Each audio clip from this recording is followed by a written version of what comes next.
Snip, tuck, tuck, fold. Crease, tuck, tape. It's not that complicated, Dad. Wrap, crease, tape, twist, tape. Ohio Lottery scratch offs make great holiday gifts. And play Holiday Bonus Millions with a 200 times multiplier and a $2 million top prize. Fold, crinkle, crinkle, roll. Plus, you can enter non-winning tickets in My Lotto Rewards for a second chance to win up to 1,000 times the price of your ticket. Please crinkle, gate, fold, ring, curl, scrunch. The best part, Dad? No wrapping required. No tuck, tuck, fold? No tuck, tuck, fold. Give the gift of fun. Lottery players are subject to Ohio laws and commission regulations. Play responsibly. Welcome to Mind Love, episode 309. Today's episode is all about liberating yourself from emotional walls using Buddhist psychology with Sharon Salzberg. It's also interesting, and this is something we rarely do, is when there's a strong craving or desire, we tend to fixate on and be fascinated by the object, the story, the thing, the person, whatever it is. We rarely kind of pivot our attention around as though to ask ourselves, what does it feel like to want something so badly?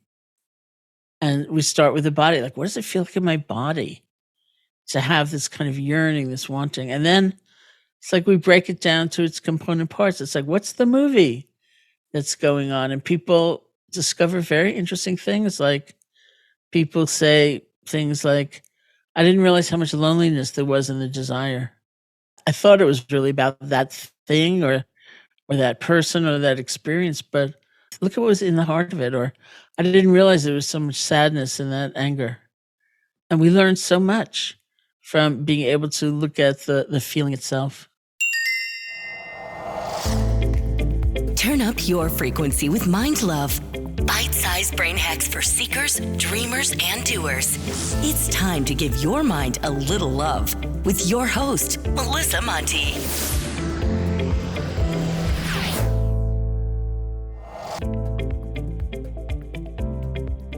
If this is your first time giving your mind a little love, don't forget to hit the subscribe button. Mind love is a habit, and the more you give your mind that love and intention, the better you'll feel about yourself and your life. Plus, it's really a win-win because more subscribers means Mind Love attracts even more amazing guests to bring you their wisdom. So don't forget to subscribe. When was the last time that you really allowed yourself to feel? And I'm not talking about those top layer feelings that come and go, but those deep, messy ones that we usually dodge in our turbocharged, on-the-go lives. For the longest time, I was the queen of dodging those feelings. Anything that threatened to poke at my soft spots, well, I'd sidestep it faster than you can say, numb it out. And here's the kicker. The more I ran from those feelings, the more alone I felt. Ever feel like you're all by yourself in a room full of people?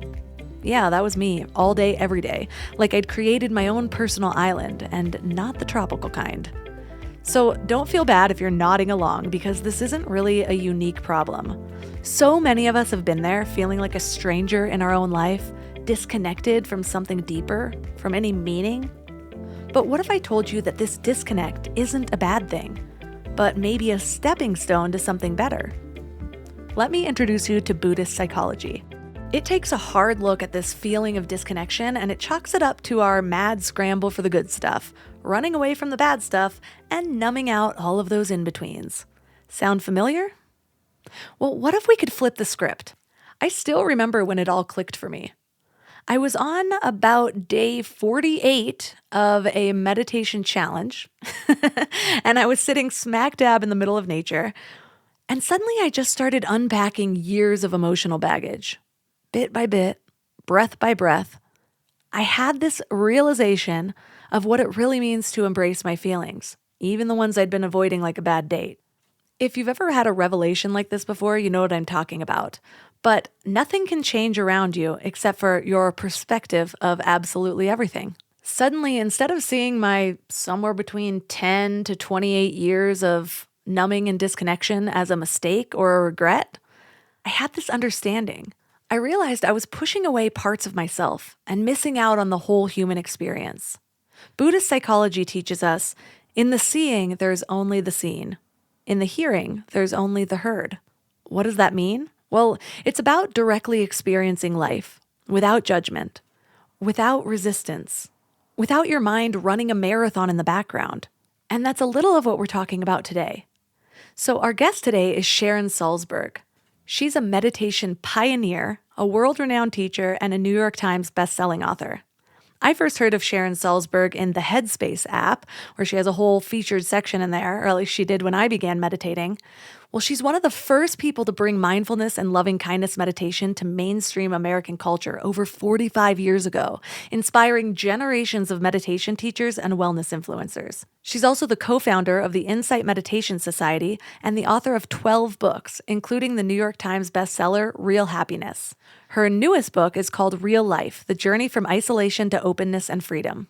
I'd also like to give a little disclaimer that I'm pretty sick in the recording of this episode, so I apologize for my super extra raspy voice, but the show must go on. Before we go deep today, I want to give you a little gift, and I want to give it to you every single day. It's called the Morning Mind Love. I know how life can be. You're all fired up after an inspiring episode, and then a new day or a new challenge comes at you, and it's just hard to keep up that energy. Well, the Morning Mind Love is kind of like an oracle from your higher self to help you start each day with a positive focus. Plus, when you sign up, you get 2 free gifts: a 30-minute binaural meditation and 30 days of journaling prompts to help you remember who you truly are. And it's all completely free. So join over 9,000 people and go to mindlove.com to sign up, or text the word morning to 33777.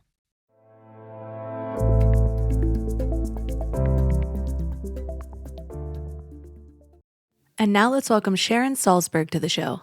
Thank you so much. I have been a fan of yours for a long time. Since I started meditating like 10 years ago, you were one of the featured teachers in the Headspace app. And when I first started this podcast back in 2017, I put you on my list of must-haves on the show. So I'm so grateful that it's finally happening. Oh, I'm delighted. So what inspired your latest book, Real Life? It's a very interesting question. Well, I, like many people, was living in lockdown in the beginning of that whole pandemic era. And throughout it, actually, I came up to Barre, Massachusetts, where I have a house and a retreat center. And in the course of those early days, I actually watched a show on YouTube called Saturday Night Seder. And Seder, of course, is a Jewish ritual of Passover. I'd grown up in that tradition, and more than it being tied to a religion, it was a time for family to get together, for a sense of community, in the best possible interpretation of the meaning of the Seder, which is the journey of the Jews from being slaves in Egypt to freedom. It's not about geopolitics. It's not about any location. It's not about any one people. It's about that movement from feeling trapped, feeling defined by the circumstances you find yourself in, into freedom. And I watched that and I thought, that would be an interesting book. So I used that time. It was the first time I've ever written a book, and this is my 12th book. It's the first time I've ever written a book without also traveling and snatching an hour here or there. So I was just here, where I still am, in Barre, Mass, and had the opportunity to practice meditation, to research, to really get into the theme. And so there's the book. So you said you grew up with the Jewish tradition, but now you identify more as being a Buddhist. What has that transformation of kind of moving from a more, I guess, I look at it sort of as like a strict law-abiding tradition to more of one of openness? The legacy I had was I grew up for a while with my grandparents, and so that meant a kind of adherence to orthodoxy or observance within the Jewish tradition that wasn't necessarily common in my time, which was sort of a secular time by and large for a lot of people. And Buddhism is odd in that way. It's more a psychological system than anything. It's not really a belief system. My first meditation teacher was in January 1971 in India. His name's S.N. Goenka, and he said the first night of my first retreat, the Buddha did not teach Buddhism. The Buddha taught a way of life. This is open to anybody. It's just methods of awareness and waking up and paying attention differently. And anybody can avail themselves of it. You don't have to call yourself a Buddhist or reject anything else. And so, in fact, I don't know that I identify as a Buddhist even most of the time. People ask me, I say, I don't think in those terms. I'm just trying to be, a good person or trying to have a happier life. And that's been true all along. But the language I tend to use, the stories, the imagery, often come from the Buddhist psychology because it's been a long time since January of 1971. I was raised Christian, and we were very heavily involved in the church. And I feel like most of my adult life has been seeking outside of that, trying to find what truth was in it, what new truths I can find, like different ways of interpreting things. Yeah. And there was a time that I was going back and forth between what I'd grown up with and other things. And then I feel like I kind of severed something and wouldn't look back at it at all. And now I'm going through a time where I'm actually sort of interested in the tradition that I was grown up in, but in viewing it through a different lens. And in that process, I've been spending a lot of time kind of praying or meditating on just being guided. Like what is the truth in this? What is not? What can I learn? Where should I go? Type thing. And it's funny because I have been listening to a podcast called The Vedic Worldview by Tom Knowles, and I wrote down this quote, and it reminded me of so many things that I came across in your book. But he said that literalism is the foundation of fundamentalism, and fundamentalism is the certain destruction of any body of wisdom. And you had this whole section in your book about fundamentalism, and I had this sort of epiphany while I was reading your book about sort of how I grew up was sort of the contracted version of the truths, while what I'm viewing now, viewing the stories, just like you talk about, like the Exodus of Egypt and the figurative meanings of that, the story behind the story, not just people exiting this area, but like, what does that mean on a broader scale? And that's sort of the expansive view of it. Yeah. And I think, like what I tried to do in the book was also look at, okay, if this is the journey we want to make in our lives, from being defined by, the circumstances we find ourselves in, the way other people see us, the stories they tell about us, either to us or about us, the ways we feel overcome. We don't know how to break a habit or even temper it in some way. And, we just feel so stuck. And the journey from that place to openness and freedom. And part of that stuckness, which is also figures in the subtitle, is a sense of isolation. We just feel so cut off and alone, despite the truth, which is that we live in an interconnected universe. We're not so alone, but we feel that way.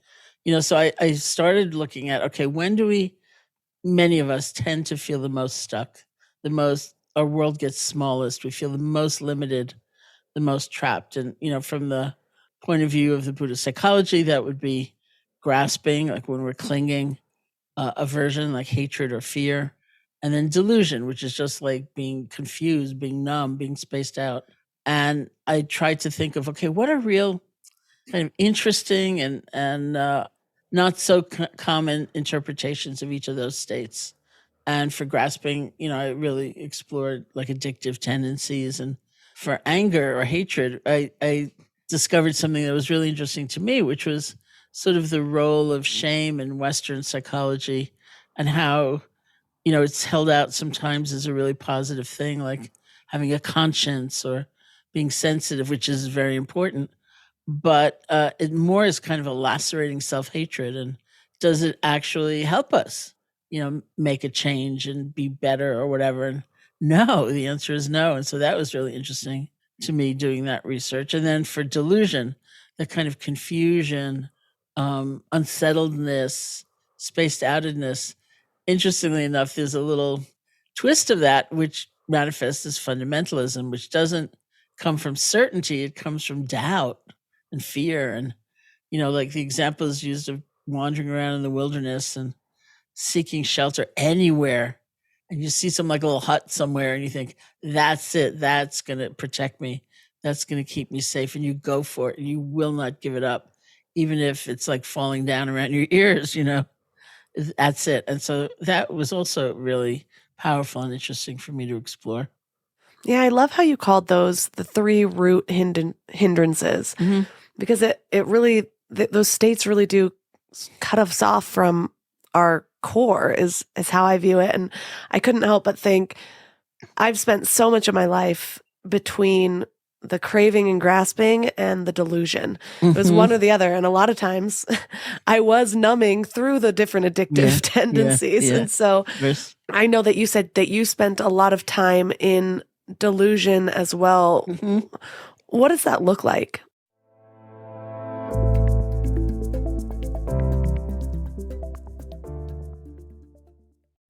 You know what's funny?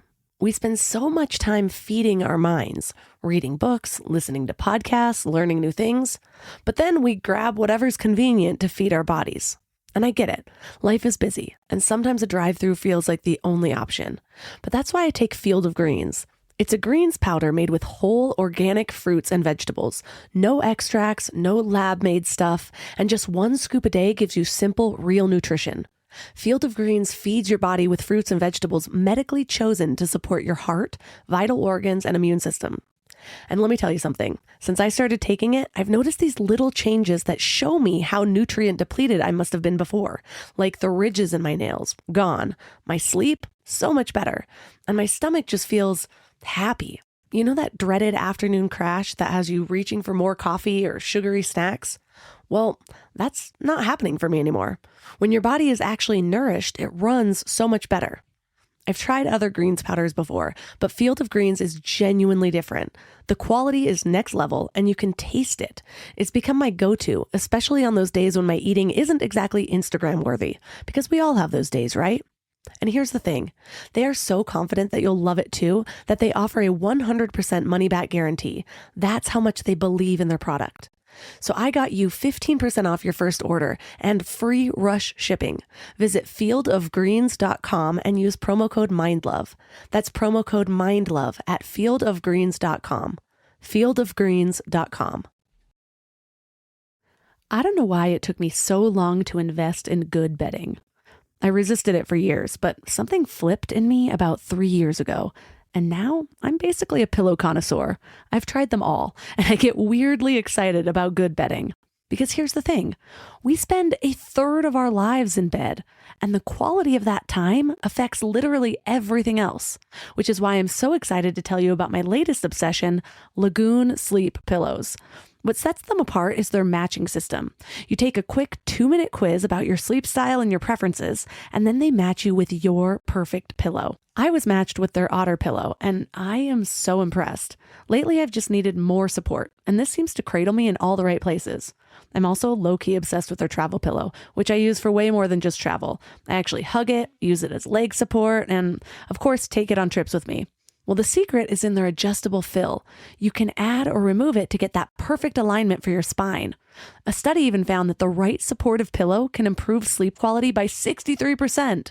And Lagoon lets you try their matched pillow for 100 nights risk-free. Free returns, no questions asked. Falling asleep has never been easier. I toss and turn less and just wake up feeling refreshed every morning.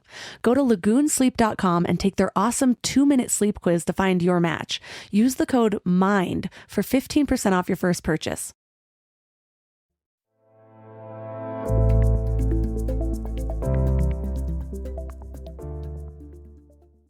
I know that you said that you spent a lot of time in delusion as well. What does that look like? Well, I should also say that a lot of these tendencies, I think both East and West would agree, are often adaptations. You know, it's things we turn to because we don't feel we have a choice, or maybe we don't have much of a choice at a time. Like there are certain experiences in life, especially if you're young, where, you know, ceasing to feel is like a very smart choice, you know, and getting cut off from your body or getting cut off from your emotions. Thing is, you don't want that to be your steady state. You don't want that to be your only option pretty well. You don't want that to be your go-to place when you do have choices and you're an adult now, and, you know, it's not a question of survival anymore. And you can be creative, you know, there could be lots of opportunity for growth and change here, you know, and so it's not to feel bad about it, you know, or down on yourself for seeing these tendencies or having strong, you know, kind of urges to go to those very familiar places, but understanding that it's a changing world and that we can we can work with these, and it doesn't have to be that way. So delusion, for me, like sometimes in the Buddhist psychology, they'll say that you can have a kind of typology, like, you can have a personality structure that's largely around craving or largely around aversion or largely around delusion. And each of these has a very positive side too, by the way. So the delusion is that kind of not feeling thing. It's you're just kind of going along, and you're not very in tune with a lot of things, and that's comforting. It's like taking a little nap, even though you're at work or you're at school or you're commuting, not with eyes closed.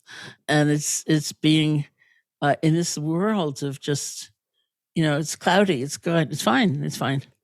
But the problem with it, which I also talk about in the book, is that you're then very dependent on the views of others to define what's true, what's happening, what's right. And that dependence in the end is not a very good thing. And so we need to develop a kind of acuity of attention and awareness on our own behalf, which involves beginning to recognize what we want and what we feel and where our boundaries are, which could be very new for a lot of people.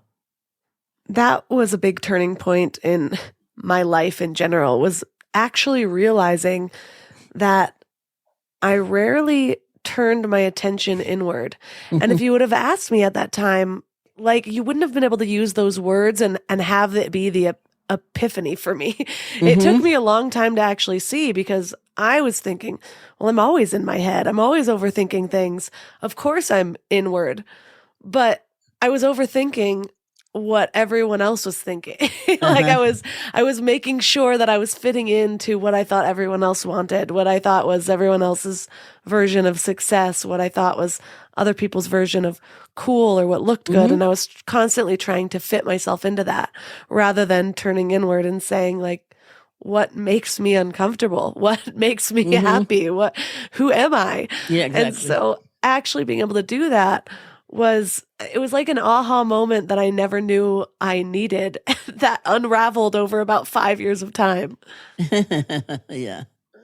Well, my story that I often use in teaching about delusion was years ago. I was here in Barre, Mass, where I have a house and retreat center, the Insight Meditation Society, just through the woods, a little ways away. And I'd gone one night to Cambridge, Mass, to give a talk, and I drove back and just parked the car outside because we didn't have a garage in those days. And the next morning I walked by that very spot and noticed that my car was gone.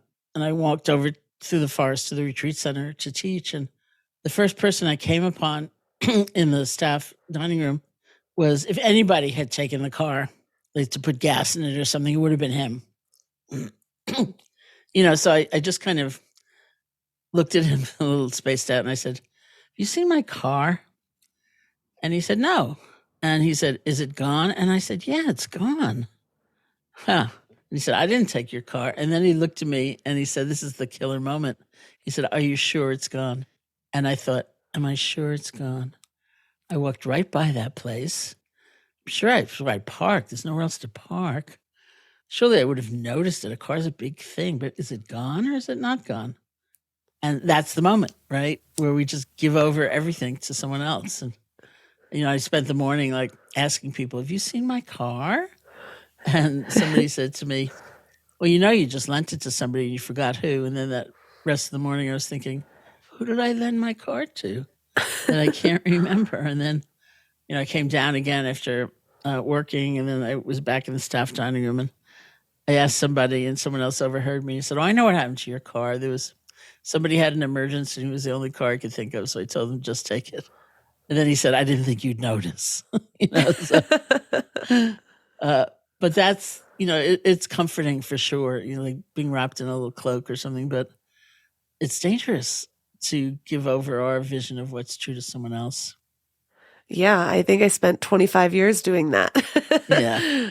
And it still is something that I have to bring a lot of awareness to not do accidentally sometimes, like especially when I'm around family, when there's something about my mom that kicks me into the childhood self more than anybody else. So she'll be around and I'll be like all of a sudden just worried about what she thinks, worried about how she's what she's going to ask for next. And I can get very in my head about making sure everyone else is okay to the detriment of myself.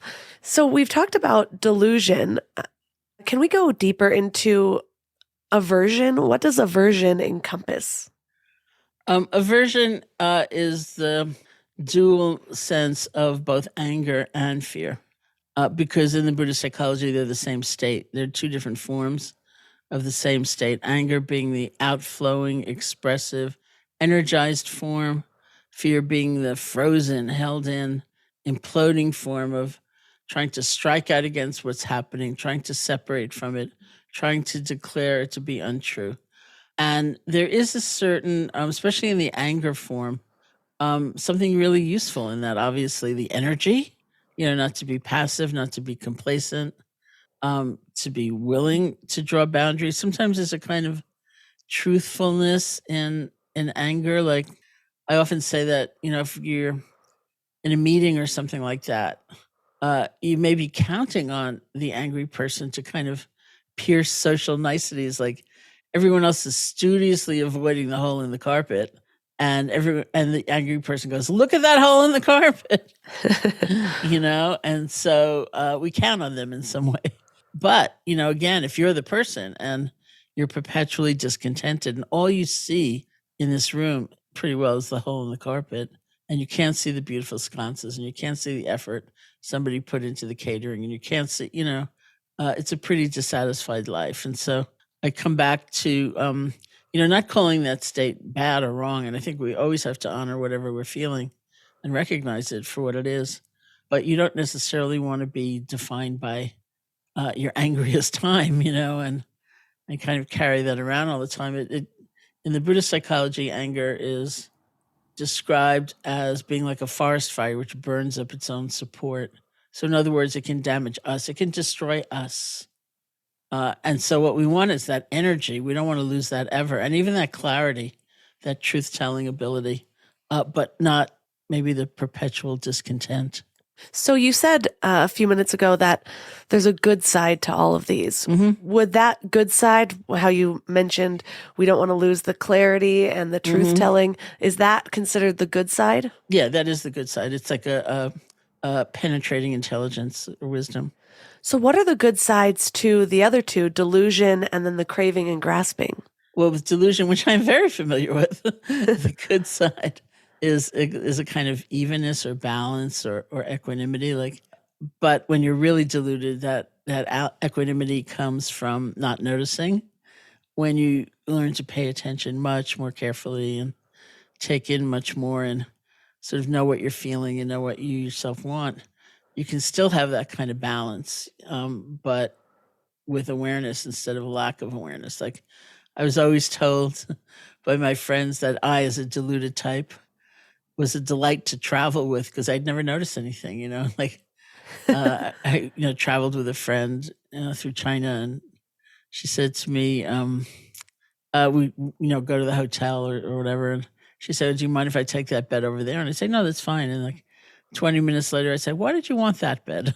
And then she'd say, "Oh, the mosquito net looks better, and it's close to the window, so I can control the window, and it's close to the light, so I can control the light." And I noticed nothing, but I was fine with it all. And with a craving or grasping, there's something in there that is like a love of life. It helps us get close to experience. We're not aloof. We're not standing back. We're not cynical. We want experience. We want to be close to people, to things, to life itself. But it comes with a kind of stickiness when it's really craving, is never enough. And we're always comparing, like, do they have more? And we're always missing often when we're lost in that state. Like, what am I compromising to get this thing, to have this experience? What am I giving up? Where's the balance? Or how am I actually going to be happier? And so we don't want that stickiness and that kind of habitual element, but that love of life is a beautiful thing. Yeah, I have had to move through a lot of different addictions in my life, and in different ways than other people. Like I never did a 12-step program or anything like that, but I have struggled with bulimia, with drugs, with alcohol, with prescriptions, really all the things. I used to joke that I could get addicted to gummy bears if I had enough of them. But it's true. And I think that a part of it is just, or for a really long time, was my, not really inability, but my unwillingness to sit in discomfort. And so if I was just distracting myself with some other feeling, taste, something I was seeing, so, when Netflix came out, the fact that I could binge a whole series at once was like a whole new drug I had to figure out. And so I found your practice of urge surfing to be really helpful. Can you teach us about that? Sure. I mean, I think it's not just, although urge surfing is about being with discomfort, there's also a great inability we tend to have just culturally of being with ordinary things. You know, they were kind of boring. You know, we tend to need intensity in order to feel alive, even intense pain, you know, let alone intense pleasure. And so the ordinary, the routine, the repetitive, it's not making it for us until we train our attention to actually take in subtlety and be more present even in those times. But it is very hard to be with the discomfort because most of us are conditioned to add something to it so that it's not, you could just say just the pure experience of what's uncomfortable is what's uncomfortable plus sense of isolation. It's only me. I'm the only one who Friday night is feeling this, and a sense of blame. I should never have, you know, let this happen, or, you know, I've been meditating for all these years. Why is this still here? Is this all my fault? Or a sense of permanence. This is what I'm going to feel forever. There's nothing else, even though I just felt 50 other things that didn't count, you know? And so the first thing we want to do is kind of look at the add-ons, as we call them, and loosen their grip a little bit. It's not bad that they came and, you know, in thoughts or feelings or sensations, however, whatever form it takes. But to understand that if we dive into them and we take them to heart, it's going to be much harder. So it's relinquishing the hold on them. And then it is like surfing the urge. It's like, okay, here it is. It's like this storm, this weather moving through me. I want this, whatever it is, or them, whatever they are. And let it come through, you know, and there's a certain confidence and even self-respect in that. Like, yeah, I mean, I couldn't handle this when I was 15, but I can actually handle this now. You know, like I can breathe. I can create enough space around it so it doesn't consume me. I can remember I'm not alone, because that is a fundamental truth. We are never as alone as we sometimes feel. You know, we can remember things we've learned and just bring them up so that we're not feeling so forlorn in the face of this desire, whatever it is. It's also interesting, and this is something we rarely do, because when there's a strong craving or desire, we tend to fixate on and be fascinated by the object, the story, the thing, the person, whatever it is. We rarely kind of pivot our attention around as though to ask ourselves, what does it feel like to want something so badly? And we start with the body. Like, what does it feel like in my body to have this kind of yearning, this wanting? And then it's like we break it down to its component parts. It's like, what's the movie that's going on? And people discover very interesting things. Like people say things like, I didn't realize how much loneliness there was in the desire. I think it was really about that. I thought it was really about that thing or that person or that experience, but look at what was in the heart of it. Or I didn't realize there was so much sadness in that anger. And we learned so much from being able to look at the feeling itself.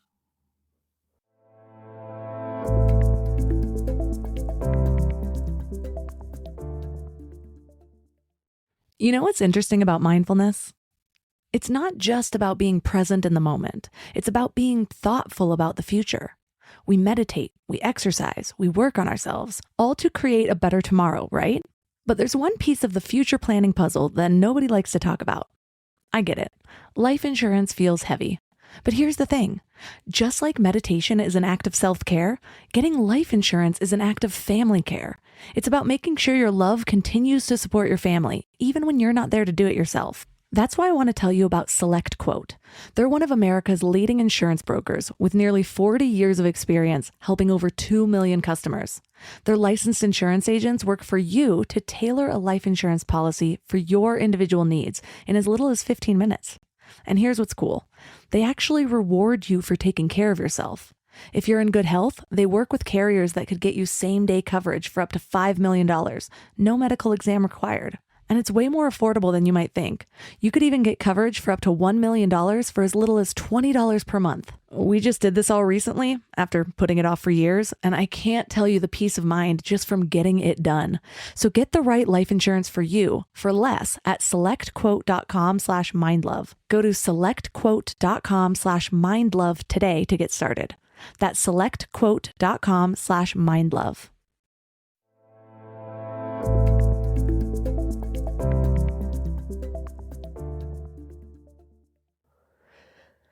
I find it so fascinating how sometimes I just need to hear that there's a different way to look at something and my entire energy around it shifts.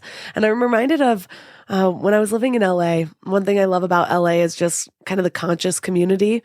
And I used to be a part of a women's group, and we'd go and just have a different topic and we'd talk about it for an hour or two on different nights. And that circle was the first time I had ever heard the phrase, like, to create space for something. Yeah. And I remember thinking, like, what are you talking about? But then I sat down with it and I was just like, what does this mean to me? And it all just unraveled just with this new phrase of looking at something. And I'm like, create space for it. Suddenly the idea of like these uncomfortable feelings that I was always trying to steer myself away from, just the idea that I could create space for them allowed me to sit there comfortably and actually feel that I had created space, feel that this sensation wasn't unbearable, feel that it was something that I could handle, feel that it was just a feeling and not like this actual need to get up and run.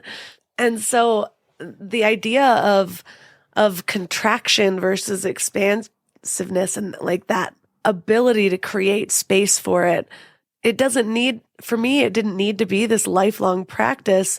It was able to transform just by a new thought. Yeah, it's not, I mean, we say journey because it's a journey, but it's a journey we can take in a moment, for that moment. Like, oh, I'm permanently free, It's not something like that, but we can traverse that whole distance from isolation and constriction to openness with a thought, as you say. True. And the journey for me was making that spaciousness more or last longer than the moment. Because there's this moment where I'm like, oh my gosh, there's this freedom. But then all of my habits and my tendencies and my neural pathways are still going towards that contraction. And it's the practice of like, okay, no, remember, create space, right, remember, sit in this. And that's where the more long-term change comes from. Yeah. I mean, I really always urge people, please don't feel discouraged that you have to do this again and again. Like early in my practice, I just assumed it was going to be the great breakthrough experience, and after that it's like smooth sailing forever, and it's not exactly like that, but we're growing and changing all the time. And we fall down and we can pick ourselves up or let others help us up and we go forward. And we're always kind of beginning again. So we have these 3 root hindrances that we've been talking about. But what is it that causes us to lean on these 3 things versus something that is naturally better for ourselves, if that makes sense? Yeah, I mean, I think it's many things that, could be summed up probably in the word conditioning, because there's cultural conditioning, there's family conditioning, there's, cultural conditioning in the sense of, we probably hear the message over and over and over again that something like endless accumulation is going to keep us safe. It's going to make us happy. It's going to keep change from happening. So we have these, we're basically conditioned in different ways, whether it's society, whether it's our family. But because they're all different, is there power in figuring out like where each of these things came from for us individually? Or is it something where we can just be like, well, I know one of these is holding me back. I can just kind of move from here. Like, is it valuable to delve into our past and kind of unwrap the trauma or whatever it is that created each of the tendencies? Or is it better to just sort of realize we have the tendencies and move on from there, is what I'm trying to say. Yeah. I don't know if it's a better or worse paradigm so much as I think what's essential is to be able to disentangle in the moment. And if going into the past and having that kind of understanding you find helps you disentangle in the moment, I could see how it could. Then you begin to think of things as less personal, for example, and understand them as forces of conditioning. You don't feel so upset and ashamed and freaked out when you see it. You think, oh yeah, that's that old tape, That's, I mean, this is kind of a funny example, but what just popped into my mind is my friend, my colleague, Joseph Goldstein, who as a young boy loved to sing and probably didn't have the most melodious voice in the world. And I forget how old he was. He was very young in some school chorus or something. And the teacher said to him, you just mouth the words. So he was just like incapable of singing, and he loved to sing, and this went on for decades. And, if he thought about singing, he'd feel embarrassed. He'd feel upset, he felt like hiding or whatever. And then somebody, we were out in Boulder teaching, and somebody gave him the gift of singing lessons, not for improving his voice, but to have a good time. And that's when he sort of picked up singing again. Now he's always belting out some tune or another. And, you just see, we take things so to heart and we believe them so utterly. And we just need a little bit of space here too, a little bit of space to step back and look at some of those thoughts and beliefs and convictions. Say, is it really true? Am I really ruining someone's day by singing? We don't always do that. We just kind of go along, and we're busy and we've got a lot of responsibility and we've got a lot to do. And we don't necessarily step back and do that kind of introspection, but we can. And there's so many ways. My way, of course, was meditation. That's how I have practiced all these years, but it doesn't have to be meditation. It's just some activity or lack of activity, being still or journaling or being in therapy or something that will allow you to just take that kind of look. Like, is it really true that it's a dog eat dog world? And if I help someone else, it'll weaken me. Is it really true that gratitude makes you stupid and compassion makes you stupid and vengefulness makes you strong? Is that really true? And we don't try to figure it out, but we look at our experience directly. Like, what am I feeling when I'm, thinking about someone else's actions for the 15th hour in a row and I'm all upset about it? Is that really strong? Or what am I feeling when I feel compassion? Is that really weak? Is it? And so we have that opportunity to discover for ourselves. It's funny how many answers I'll get just from, again, giving myself the space to ask the questions. Mm-hmm. It's like we assume that we know the inner workings of our mind and our motivations and our assumptions because we're with ourselves all the time and we're the ones that are in our minds. So of course we know. But so often I don't even realize that my behaviors are driven by just this repetitive pattern that I've been clinging to my entire life because I'm triggered by something, and then I'm triggered, and then I'm in fight or flight, and then I'm reacting in this habitual way without bringing more awareness or thought to it.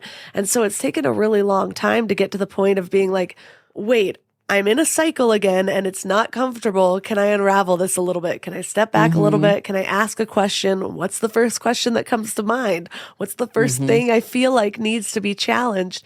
And just go on a walk even without headphones and allow myself to think a little bit more and think a little bit more consciously instead of just letting my brain run wild. Yeah, exactly. So we've talked about allowing more space around these sort of difficult feelings. But there was one process that you talked about that I found really helpful called the handshake process. Can you teach us about that? Yeah, that was a very direct kind of instruction about those things that came from my Tibetan teacher, Sonny Rinpoche. He describes those states we experience inside, like jealousy, fear, grasping, rage, all these things as our beautiful monsters. Note the word beautiful. And so the question is, how am I going to relate to this habit? We can want to deny it, push it away. We get ashamed. We're upset. We're freaked out about the appearance of this state. And that's not helpful.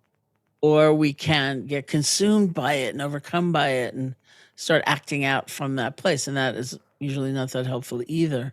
So we talk about mindfulness as a place in the middle where you can be completely connected, say, to what you're feeling, without either being lost in it and driven by it or hating it and pushing it away.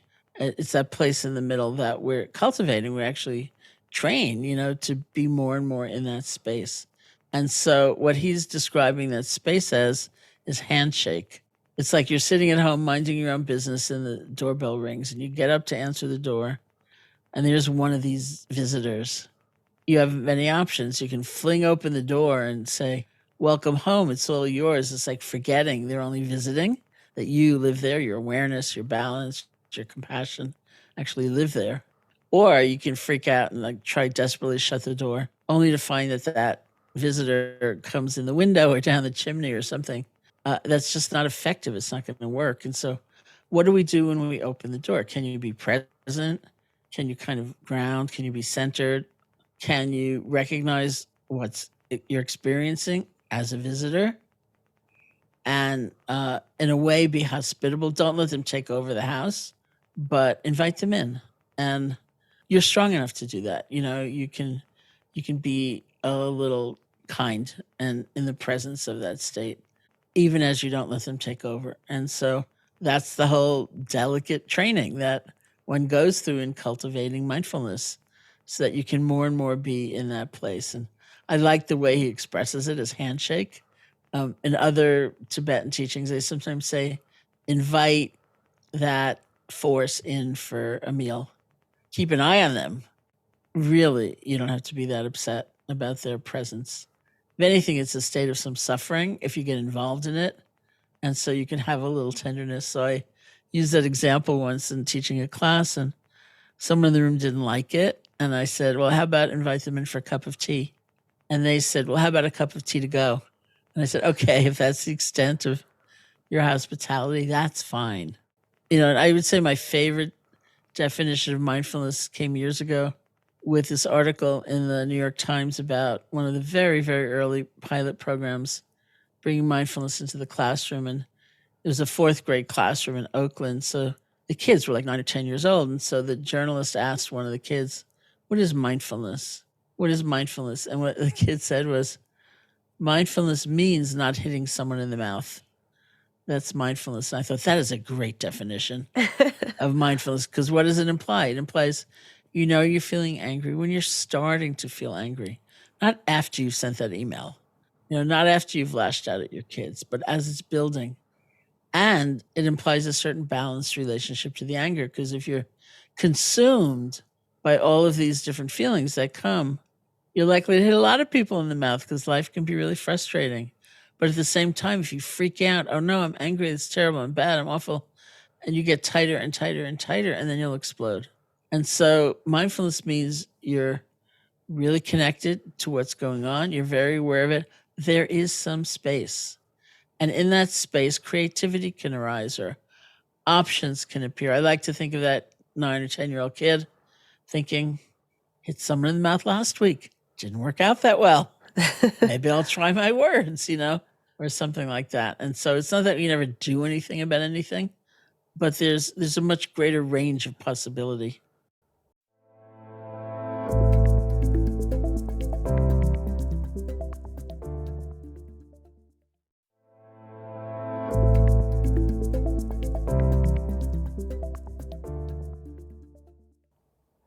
Yeah, the words that come to my mind are allowance and acceptance. And it reminds me of the process of learning to meditate, where in the beginning, and I think it's such a misconception with so many people that don't meditate, is that they're trying to figure out how to sit there and not have any thoughts, which is just nearly impossible. Right.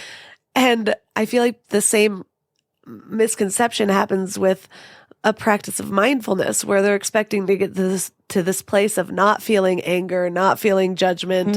And then when it pops up and all of a sudden they have a judgmental thought about somebody, they're like, darn it, I'm never going to be good at this. I'm not a very good person, whatever it is. And it's just like, no, it's how you engage with those thoughts or those emotions that come up. And can you sit with them? Can you allow it? Can you invite them in, as you say?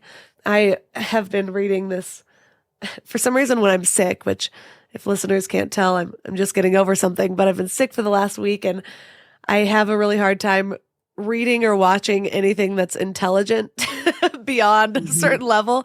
So I always like read a romantic comedy or something. I was reading this romantic comedy by one of my favorite romantic comedy authors that I read when I'm sick.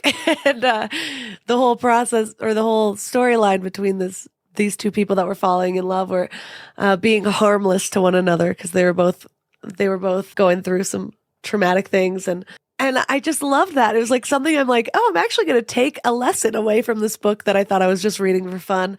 But I like the idea of agreeing to be harmless to yourself in a different way. And so if those thoughts of judgment do come up and you shake its hand, or the thoughts of grief or isolation, whatever the hard feeling that you're dealing with, can you shake its hand and just agree to be harmless to one another?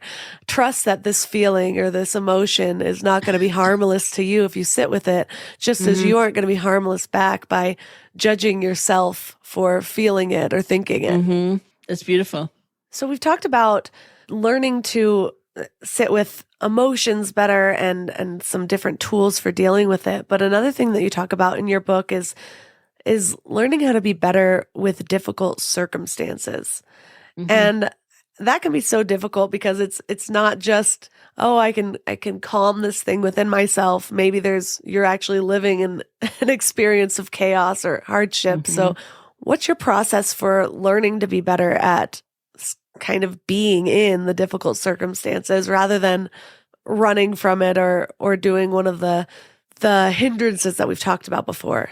I think there are many steps to that process, because things can be really hard, and it would be too glib to try to deny that. But there are also elements that give us a sense of resource. It's like if I think of the stress dynamic, which is a dynamic, there's the pressure or the circumstance or the commentary, whatever is causing the stress that's coming at us, and then there's the resource with which it's met, and we know that just from ordinary life, right? Like if you haven't slept at all last night and then you overhear a comment today at work, it lands really deeply and you're very annoyed and you're freaked out. And whereas if you were perfectly rested, and you heard that very same comment, you would go, huh, that's curious. Maybe I need to find out more, but you wouldn't be so taken apart by it. So we want a sense of resource. We want a sense of wherewithal within. And especially when we feel under pressure or things are hard or we're taking care of somebody else. Caregiving is a kind of classical example of a time when, people just burn out. Not because they lack caring. They're very, very caring, but because there's a kind of balance that's not there at the moment. Maybe it's the balance between compassion for themselves as well as compassion for others, or maybe it's the balance between really trying to make a difference and remembering it's not in my hands ultimately. Like I also once said in front of a group of people, I thought if I were only in control of this universe, it would be so much better a world. And someone in the room challenged me and they said, are you sure? And I thought about it for a moment and I said, I am really sure. But you know what? It's not to be. And so I think we always want to bring wisdom into any circumstance, like what is in my control and what is not in my control, or remember that things might take time and I need to do what I can do right now or today or in this meeting or, right now. And it's all like building blocks. We tend to be trained also culturally, I think, to be very impatient, and that doesn't help because sometimes things really take time. I say to myself in a bad time, I say, okay, what can I do right now? Just even if it seems small, nothing is too small.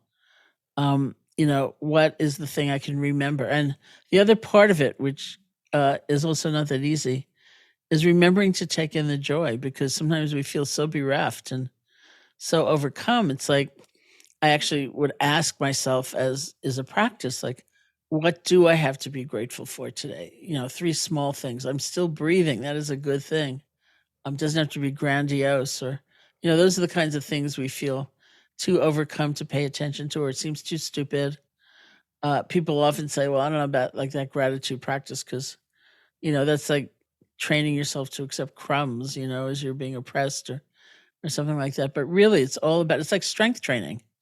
If we have some sense of resource, we don't feel completely deficient and defective, then we can meet situations better. We can enter that stress dynamic with a greater sense of wherewithal and resource. And that's very important. So it's both like realizing what I can't control and also looking for the joy and allowing myself to take it in.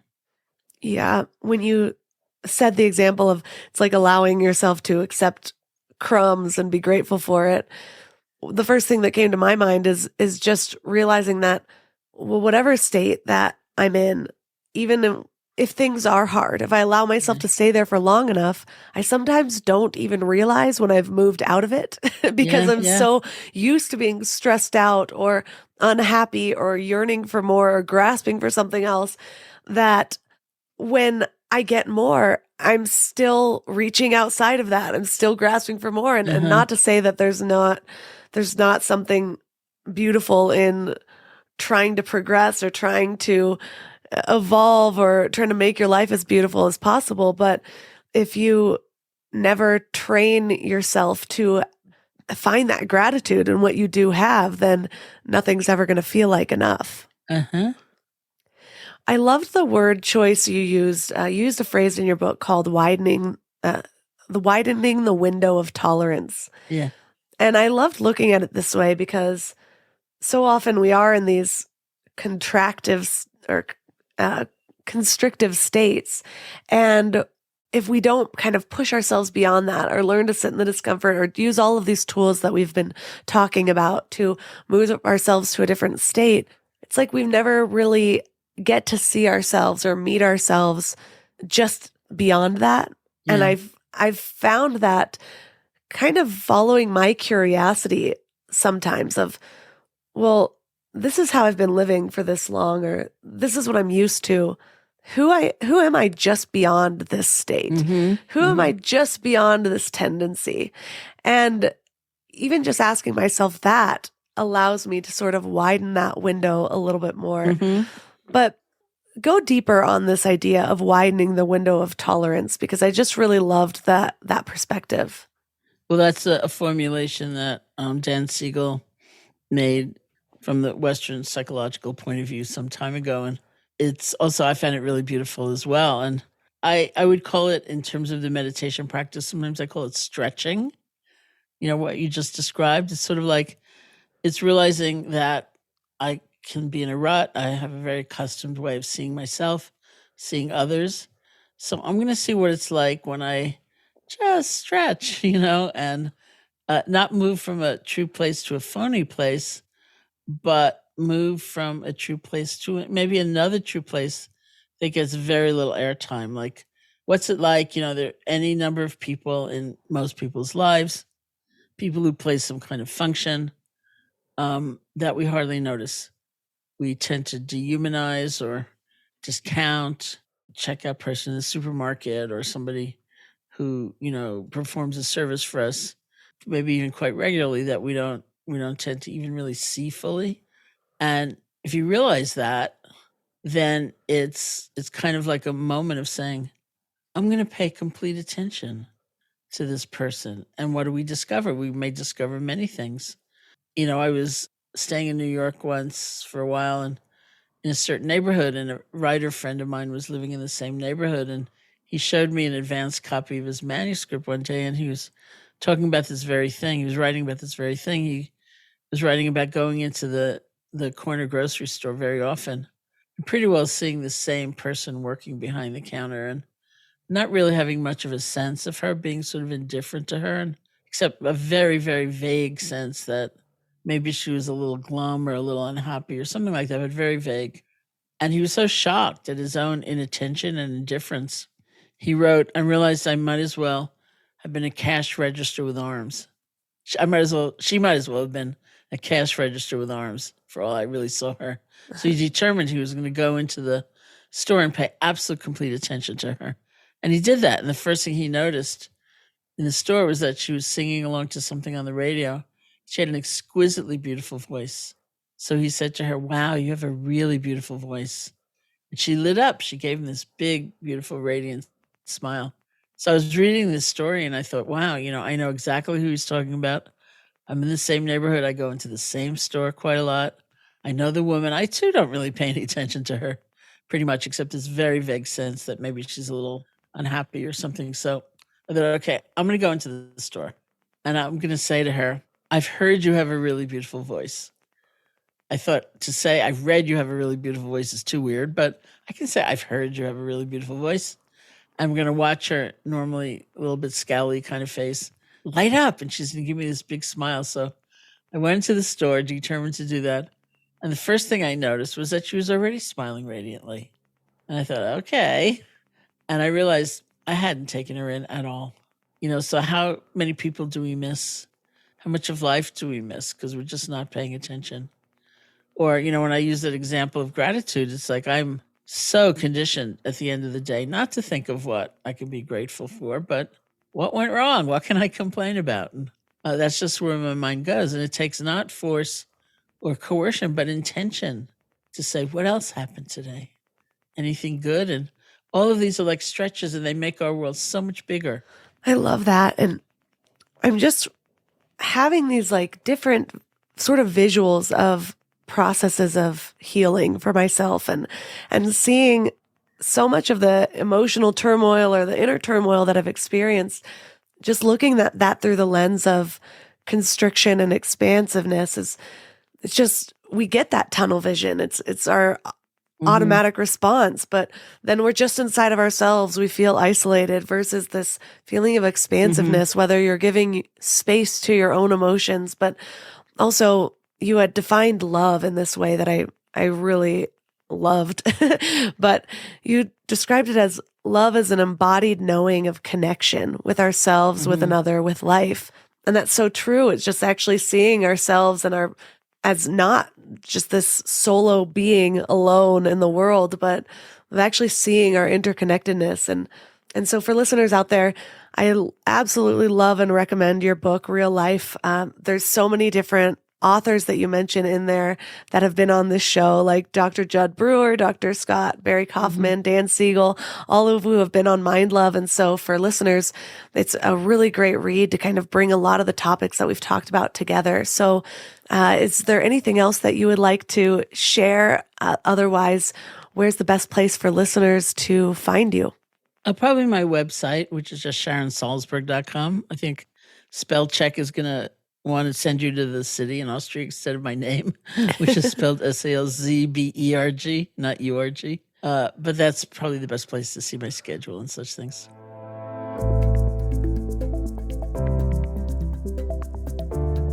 All the links for this episode will be at mindlove.com/309. Your challenge for this week is twofold. First, I want you to just bring more awareness to your feelings. The way I've been practicing this is that whenever I feel anything, when I can remind myself to stop and just feel it, I do. Usually what we do is we react or we respond or we blame or all of the things that we've been doing our entire lives that, if we're honest with ourselves, aren't exactly serving us, right? Well, just adding this brief pause between what you're experiencing and your reaction can allow you the opportunity to go deeper into it. And once we're in there, we have options. We can either begin to challenge the narrative that we're telling ourselves. Is this really true?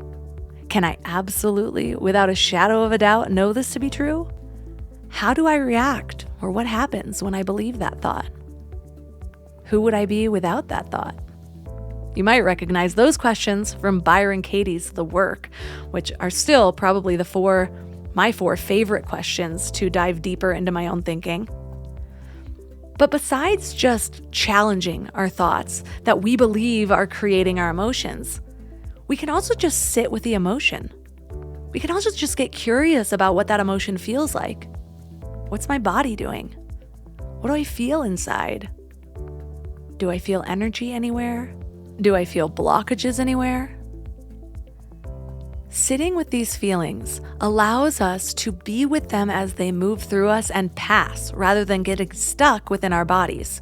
And if you want more research on the science of emotions getting stuck in our bodies, you might want to check out episode 285 with Dr. Bradley Nelson and his research in the book, The Emotion Code. So remind yourself of your challenge this week in whatever way you can. Set an alarm on your phone for every few hours. Have a Post-it note on your mirror. This is such a valuable practice to really instill into your daily life. The goal in life is to develop a positive relationship with our bodies and our emotions. Our body is supposed to be a learning device in this incarnation. So, what is it telling you? If you love this episode, please consider sharing it. Take a screenshot, tag Mind Love Melissa and Mind Love Podcast, and Sharon Salzberg on Instagram. If you want more than just the podcast to start building your intentional life, consider joining the Mind Love membership at mindlove.com/membership. Every month, there's a new masterclass that allows you, or guides you, I should say, into creating another area of intention in your life, whether it's your morning routine, your evening routine, goal setting, EFT tapping. Each masterclass is actually worth more than the entire year membership overall. So you get a huge wealth of value within this membership. So that's at mindlove.com/membership. You can also find all of my sponsors at mindlove.com/sponsors. And that's all for today. So thanks for giving your mind a little love today, and I'll see you next week. Thanks for tuning into Your Higher Frequency with Mind Love.